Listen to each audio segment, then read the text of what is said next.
Well, hello guys. We have just come through about a week-long period of rainy, cold, windy weather. It was just really miserable. And this is the first really nice day. Yesterday wasn't bad in the afternoon, but wanted to give you a little garden update. These little cherry trees.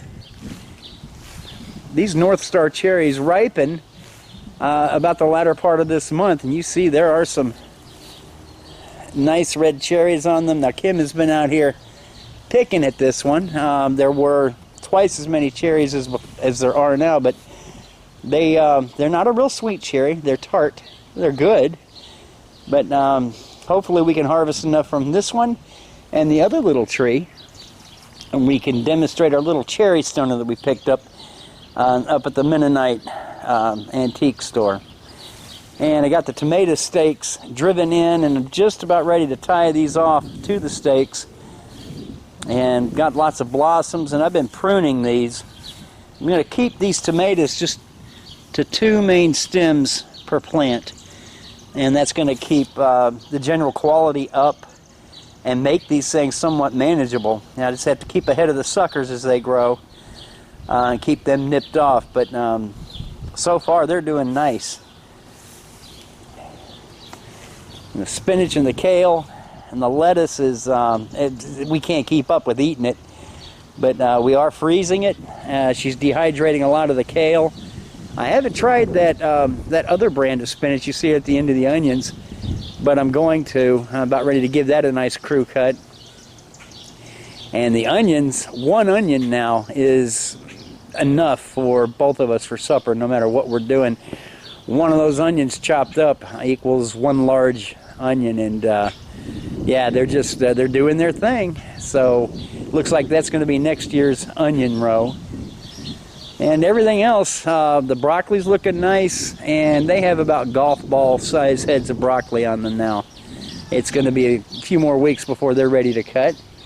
Here's the other little cherry tree, and they're starting to ripen up, and we haven't been messing with this one, but yeah, they're tiny little things, but they're good, but they're pretty. Didn't expect this many cherries from just the second year, but we're getting them.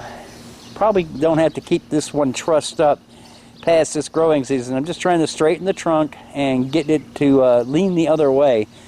And then the asparagus is 7 feet tall, maybe 8 feet tall, and the bees are all working in there, and it's so dense I can't even see through it. But yeah, it's nice and healthy. Coming back to this area, she started putting paint in that building. I still have to get up there and put the trim boards on it. I have some cedar set aside. We're going to be doing that, and then she can finish painting it. But the beans are up, and a few of them are already climbing up the trellis. Had something nibbling at the beans on the far end there. I shook some 7 dust around there and dissuaded them, so it looks like they're going to be making a comeback. But yeah, so far I can't tell the difference between the beans on the front side or the back side. Remember, the back ones here are planted from last year's dried beans. So just waiting to see what they're going to give us. And the peppers are doing okay. Looks like I lost 1 jalapeno plant there. I had only intended to plant 2 jalapenos, but they only came in packs of 4. So I planted 4, so if I end up with 3, that's 1 more than I really was looking to get. But the other ones are doing nicely. Still have, well, we already have 1 little green pepper on this one, but now that this cold weather's gone, hopefully these peppers will take off and get going for us. And that's it. A little bit later, I'm going to be grilling some chicken and hot dogs. I'll be firing up the grill, and I'll show you guys what's for supper. And I got myself a present, and I'll demonstrate that present to you guys. It might seem silly, but it's special to me. I put the chicken on just a little while ago, and I'm keeping the temperature on it really low.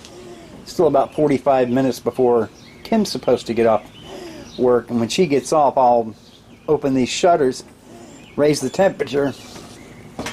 I'm going to sauce these, but not until they're just about done. So all I've done here is I just rub them down with some oil, and I just do a sprinkle of Italian seasoning on them. And other than the sauce, that's the only flavoring they're going to get, but I'm just going to let them cook nice and slow for about the next 45 minutes, and then we'll raise the temperature and get them done. And at that time, I'll move them over a little bit and put the hot dogs on. Caught. Red-handed.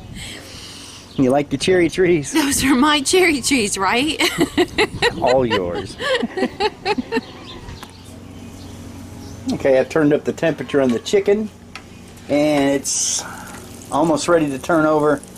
So when I turn it, I'm going to sauce that side, the side that will be up, with this. And what we use is a 50-50 mixture of Sweet Baby Ray's normal barbecue sauce, and then their buffalo wing sauce. Just mix them 50-50, and that's what we like on chicken. And for the legs, we call them hot legs. Hot legs and thighs. Hot legs and thighs. And Kim's a real fan of hot wings, and I am too. But yeah, we just started calling these hot legs and thighs, and they're good.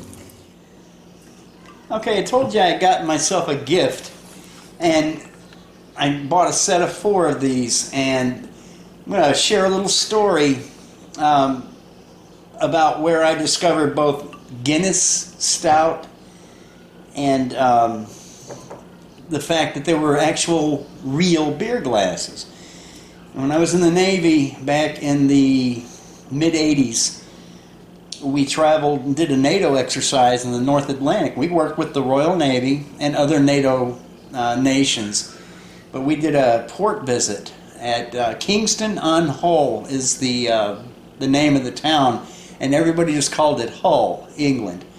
And it was the first time I'd ever visited a pub. And when I went in there, I sat down, and the girl behind the bar asked what I'd like. And she called me Yank, and I liked that. And I was in uniform, and we were encouraged to travel ashore in uniform. So I said, I want what everybody else is having, the most popular beer in the place. So this is what she served me, and this is my first taste of Guinness. It's a dark beer, and it was love at first drink for me. But she made an entire production about how to pour it, and she had a tap. I have a can.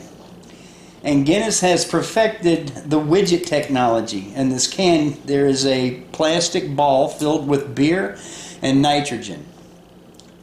And when you pop the top, it releases, and that's what infuses the beer. So it says to let it sit just a little bit and do its magic. And then supposedly you're supposed to take your glass, 45-degree angle, and the harp on the glass is your target. So you just begin pouring your beer.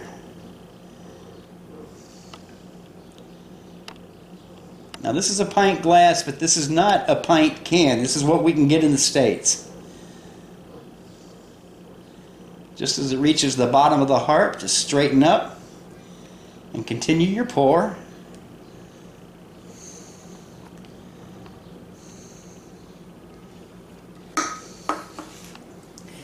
And then what you want to watch is that cascade of the foam falling down the inside of the glass. You give it some time to wake up. And I said I didn't know about real pint glasses. Well, there's a mark on this glass. We caught it. And your pint is supposed to come up to that mark after the head settles. And there's a law about that in England that I was told about. Pretty neat. I guess they take their beer seriously. But yeah, I've always wanted a real beer glass to drink my Guinness. And I don't drink a lot of Guinness. It's pricey, but it sure is good. So I'm going to take a drink and wish you guys a great weekend.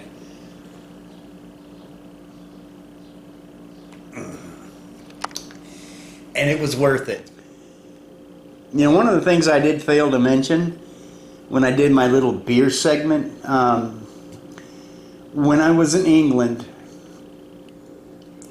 I've never been to I made many port visits in many countries, and I was never treated better, by far, than when I was in England. That first plant of Guinness was on the house. Somebody bought it for me, as was the next one, and that's really all I had was two, because I had to get back to the ship for the end of that day.